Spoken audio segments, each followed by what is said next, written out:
wow, like they're up here doing that, and these are people my age. I was like, and I'm not gonna wait till I see my name on a billboard. I'm not gonna wait till I get my first big credit to consider myself a successful working actor. I was that like freshman, that high school freshman that came into varsity theater really ready to be the lead, ready to be the lead. And it was that kind of like, oh, like it just, I was like, no, I'm ready to, work at this high level. I kind of carried myself.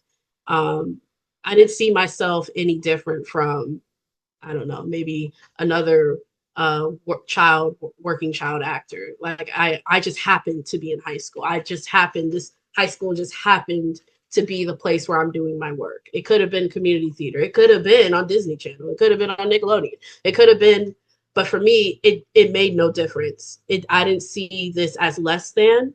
I didn't see my high school theater department as less than. I considered myself as I am a working actor even at that young age. So I've always already had that mentality coming in as like a 13-year-old kid all the way to where I am today.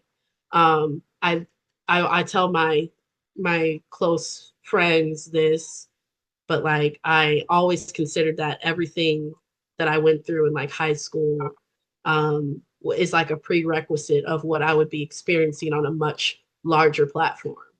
Whether that be when I got to NYU, and then all the things I went through at NYU was another prerequisite to what I would be experiencing now that I'm outside of school, now that I'm in the real world, that I'm adulting and figuring things out and, really taking agency of my own career. So yeah, long story short, I've always considered myself a professional working actor since I was like 11, 12, 13 years old.